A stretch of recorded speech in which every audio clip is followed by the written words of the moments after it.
сърце. Сега искам да ти кажа, преди да ти даде ново сърце, той изтръгва старото сърце и унищожава всичко, част по част.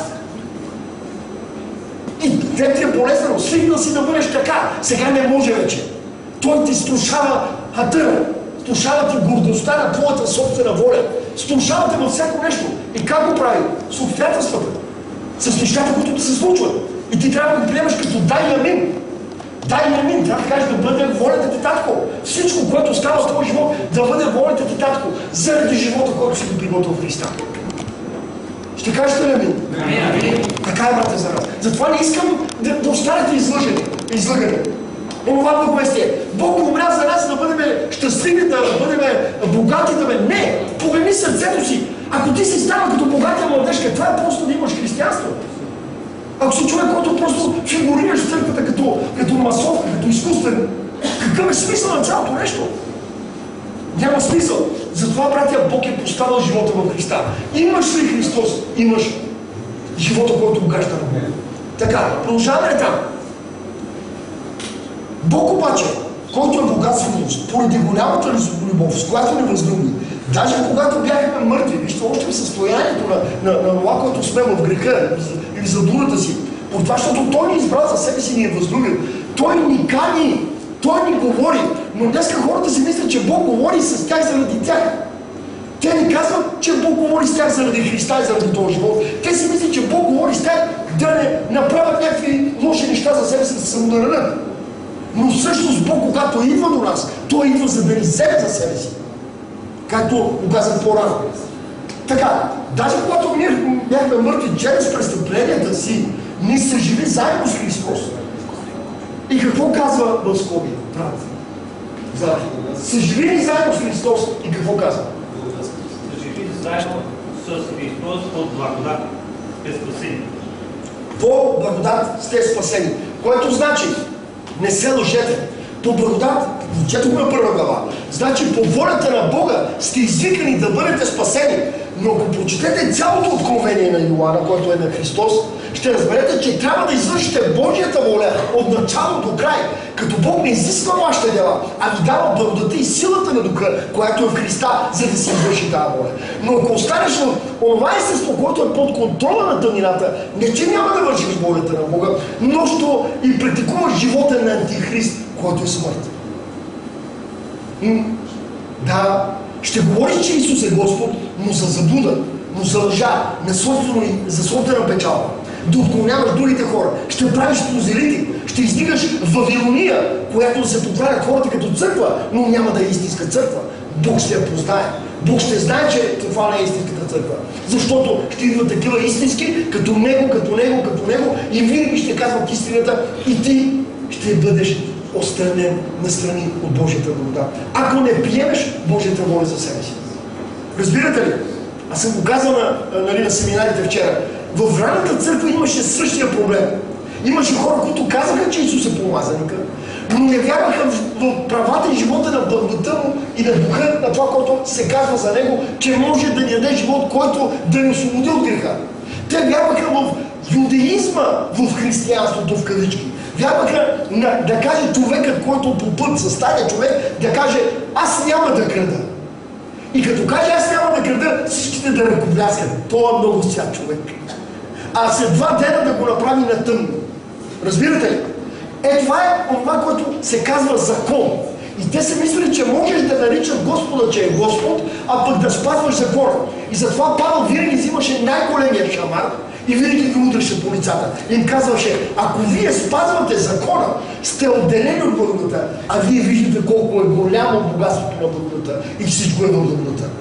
Затова помислете и вие, ако освещавате християнство, което е земно и човешко, което е в силата на човека, под формата на юдеизъм, тогава всички ние дължиме покаяние на Бога. Трябва да спреме веднага на момента, там където се намеря, за да не стане късно, за да не стане трудно за тебе вече да се покаеш, да приемеш онова място. Защото вижте, колкото навлизаш в професионализма на религията християнство, толкова по-тежко и сърцето ти става надебеляло и не можеш да чуеш гласа на Бога за покаяние.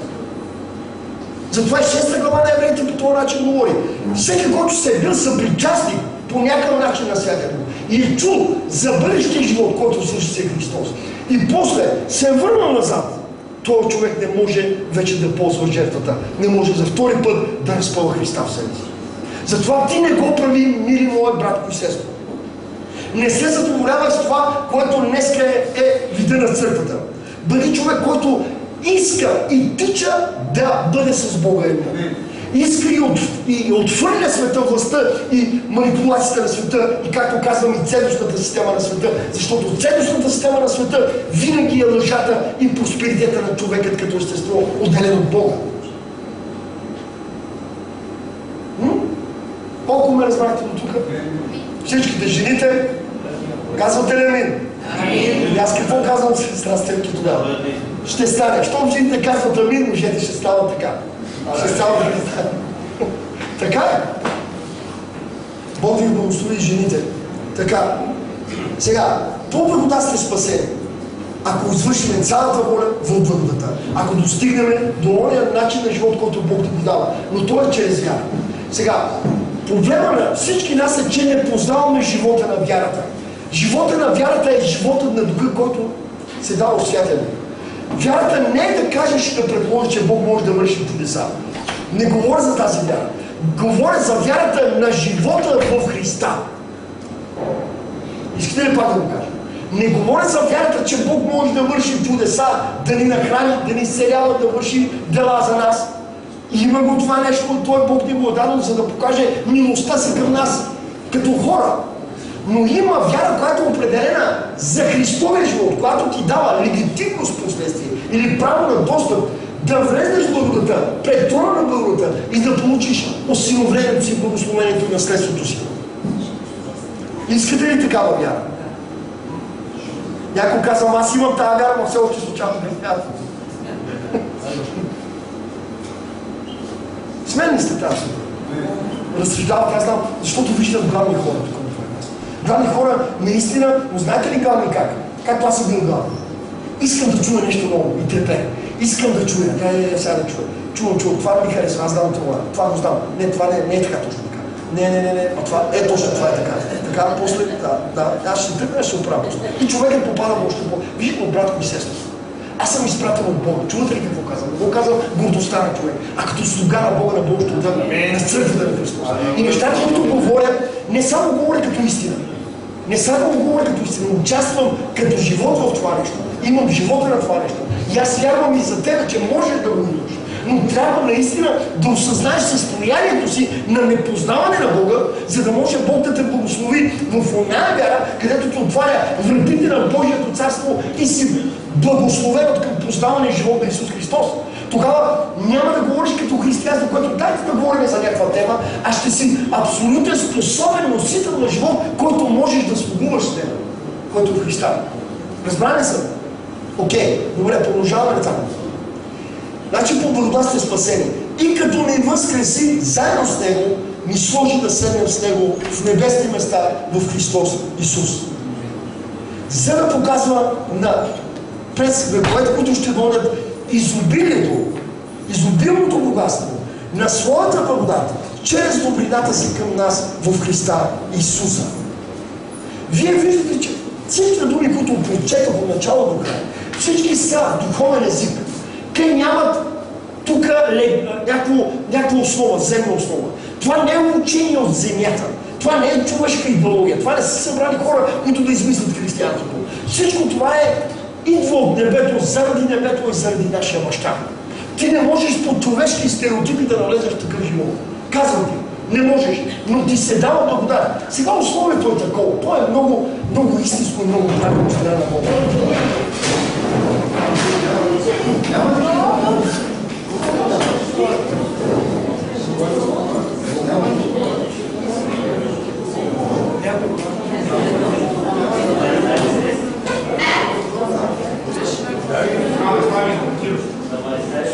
Аз се плаща нищо повече, няма проблем. Само се оплашва, добре, ще не плаща нищо повече.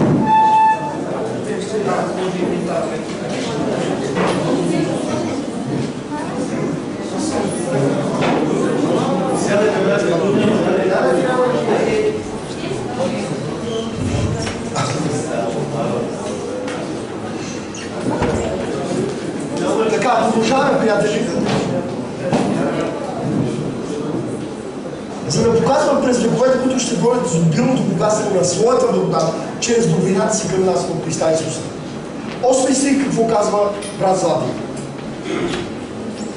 Защото от благодат сте спасени чрез вяра, и но не само в това, а е дар от Бог. Ето, върху това искам да поговорим.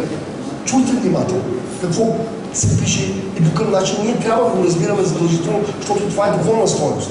Защото по благодат сте спасени. И сега има нещо, което услови. Чрез вяра. Чрез вяра. И пояснява. И то вяра не такава, която е от нас, но казва вяра, която е дар от Бога. Защо вярата е дар от Бога? Защото тази вяра, която е от дар от Бога, тя всъщност ни съединява със своя живот, който е в Христа.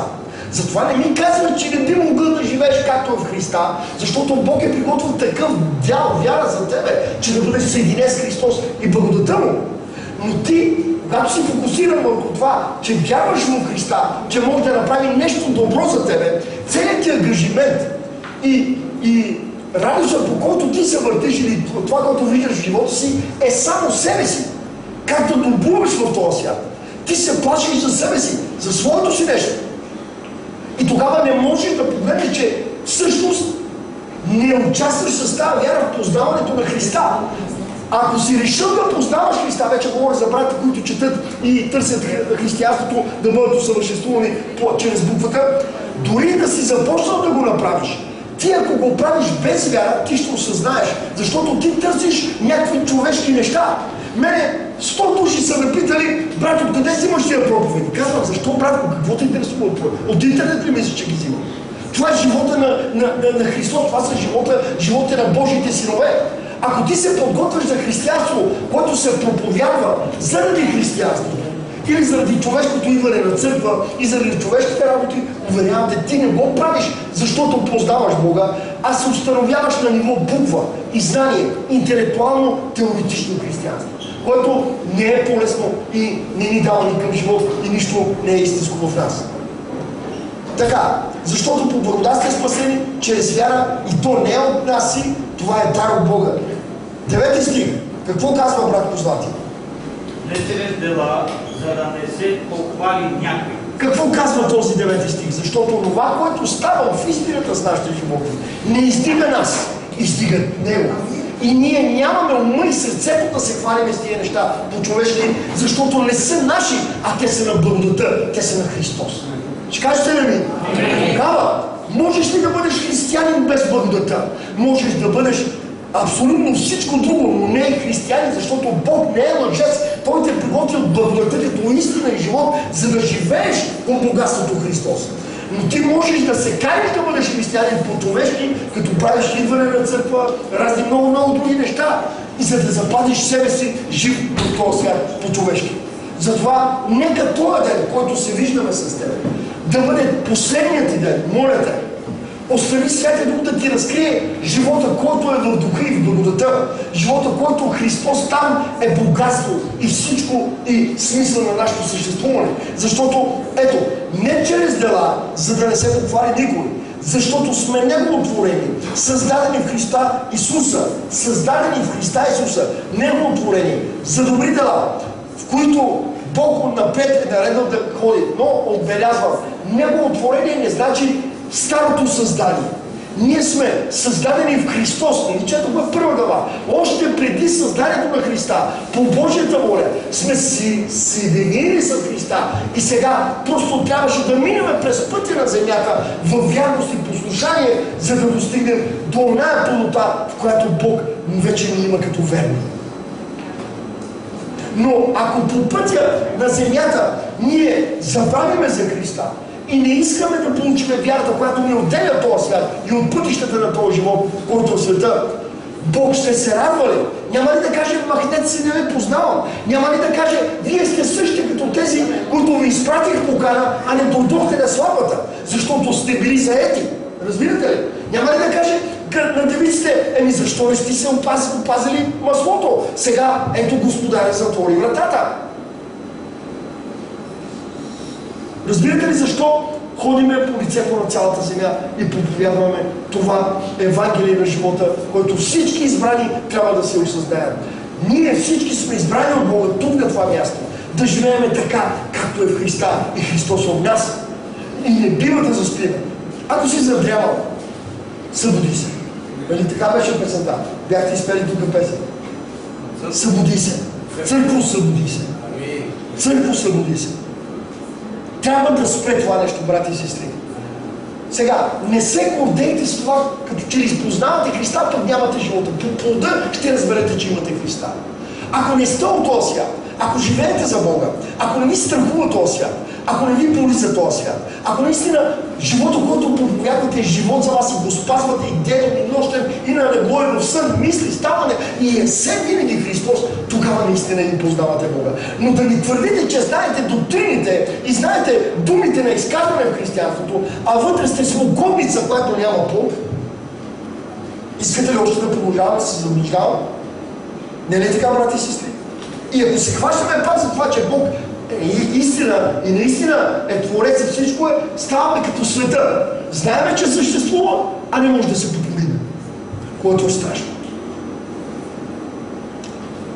Още малко и завършваме. Значи, защото сме Негово творение, създадени в Христа Исуса, за добри дела, които Бог отнапред е наредил да ходим. Затова помнете, че вие някога езлищници по път, наричани на обрязани от тези, които са наричани обрязани, с обрязване от пътя, която се извършва с ръце, в това време бяхте отделени от Христос, отстранени от израилевото гражданство и чужденци към завета на обещанието, без да имате надежда и без Бога на света. А сега, казвам сега, единствено в Христа Исуса, които някога сте били далеч, сте поставени близо, чрез кръвта на Христос. И аз ти казвам, кръвта на Христос работи така, че да те оправдае и да ти даде вяра, която да те отдели от този свят и да те съедини с Христа. Не ми казва, че кръвта на Исус Христос само те кара да не се чувстваш страхлив и да те оправя ежедневните проблеми, нали? Защото, уверявам те, имай търпение да чуеш това, което ще ти кажа. Твоята зрялост в Христа, познаването на Христа, става пред лицето и на дявола. Дявола винаги ще дойде в един определен момент, който ще трябва да те изкушава. И ако ти му отговориш с живота си, така както отговорил Христа, и стоиш верен и отговорен, така както Христос е стоял, ще бъдеш благословен. И ще продължиш натам и ще извършиш Божията воля. Но ако дойде дявола тази година и те закупи, уверявам те, следващата година той няма за какво да се притеснява. Той ще продължава да снабдява уния емоционални, душевни неща, от които ти се боиш или си доволен от тях. Или уния неща, които изгарят страстите на твоето тяло. И ги поддържи. Разбирате ли? Затова помислете. Има нов живот, има нов човек, който отдясва на Отца. Има нов завет, който царува благодата и там няма робство към греха. Има живот, който ти не можеш да го познаеш, освен чрез духа на Бога, чрез вяра. Освен ако Бог не те притегне към себе си. Ако не си стигнал на това място, не мисли, че това е крайното нещо. Но единственото нещо, което ти трябва да осъзнаеш и всеки един от нас. Аз съм длъжен и искам да следвам Божията воля. Затова, Боже, направи с мене това, което ти искаш. И направи с мене това, което ти искаш да постигнеш, така че да бъда аз полезен на твоята воля и да бъда човек, който е в Христовото тяло, легитимен, като верен син на баща си. Ще кажем ли амин? Говори за мъжете и за жените. Но стига сте се подпирали на тия човешки неща. Това не ни дава спасение. Нито това, че идваш на църква. Църквата не те спасява, ако тя не е църква. Спасява те църквата, когато е истинска. И ти виждаш общението на светиите, на истинските, които могат да ти дадат пример с живота си, с прицелната точка, така че да те слугуват. Разбирате ли, твоите брати и сестри, дори ако си крадец или лъжец или си бил такъв, като дойдеш в такова присъствие и като видиш как живее брат Гюр, като видиш другите брата как живеят, когато са посветени и по какъв начин живеят за небесното, за званието, което е небесното, ще кажеш, да, аз наистина, Боже, Твоите воли са справедливи, Боже, праведни са, Господи. Сега, Боже, направи така, че сърцето ми да не боледува за този свят. Моля ти, изчисти сърцето ми, дай ми ново сърце, изпълнено с заповедите ти, намеренията ти и пътищата ти. А това е чрез вяра. Тогава няма да идвам тук и да ви говоря по този начин. А ще говоря от това място, което вършим Божията воля всички. Ще говорим от това място като свети, като повярвани, като хора, които не практикуват фалшиво Евангелие и не практикуват човешки служения и човешки церемонии. Така. А сега в Христос, вие, когато някога сте били 14. Защото Той е нашия мир, който направи двата отдела едно и събори средната стена, която ги разделяше. Като в плътта си унищожи връзгата, т.е. закона с заповедите му, изразени в постановления, забележете сега, като унищожи връждата, защото има връжда, когато законът е в нас и действа, ето какво става.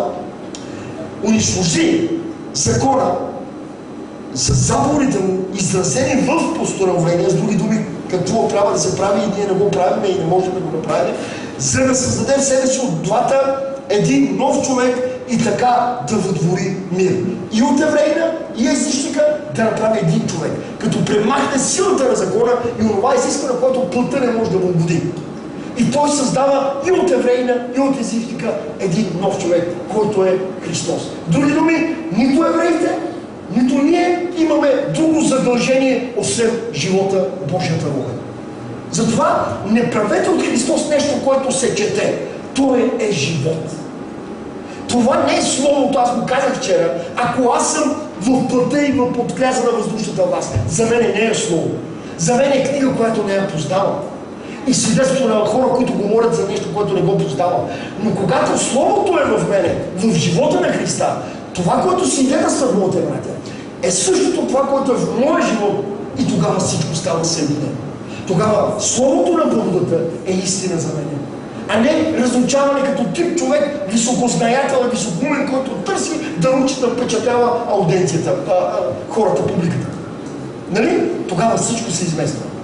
Затова помислете всеки един от нас, който е забогатал в читроумно, високоумно християнство. Помислете и спрете, защото Павел казва за всичко това, считам за голямо богатство, че съм придобил това нещо. Не казва, считам за измет, за всичко от това, което до този момент го знаех, защото искам да придобия и да позная моя Бог, Христос. Разбирате ли? Затова ти казвам и на тебе и на всеки един човек. Оня Христос, който е живот, не можеш ти да го познаеш по-човешки с ония интелектуален ум, който познаваше света. Ония ум е Христов ум и оная воля е божествена, която е в тебе и върши волята на Таткото. Защото, така, като в плътта си унищожи връждата, прочетвам 16 стих, и в едно тяло да примири двата с Бога чрез кръста, като уби на него връждата. И като дойде, да благовества мир на вас, които бяхте далече, и мир на тези, които бяха близо. Защото чрез него и едните, и другите има своя достъп при Отца в един дух. Чрез него, единствено чрез Христа. Затова вие вече не сте съграждани, не сте вече странници и пришълци, а сте съграждани на светиите и членове на Божието семейство. Други думи, Божии синове. Църква Христова, Христово тяло, храм на Бога. Понеже бяхте съградени върху основата на апостолите и пророците. И искам тук нещо да кажа. Някой казва, чук с нощи казва, ние всички не можем да бъдем апостоли. Така е. Така е. Има различни благодати. Хора там в Ефесяни 4 глава се обяснява, че легалното ни право да бъдем Христови служители и църква ни се дава по благодат. Както и достъпа в Христовия живот, така и служението да слугуваме е по благодат. Но чуйте сега, всички ние сме изградени върху ония образец на учение, който е дадено на апостолите, на ранната църква.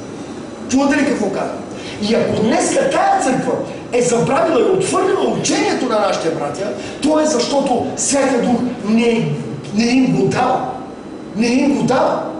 Но когато в основата седи образеца на това учение, като прицелна точка, като живото управление, като тотална власт на Божия Дух, тогава ви казвам, че нито Анани и Сафира ще имаме в църквата и няма да кажем, имаме Анани и Сафира, ама нека да се помолиме за тях.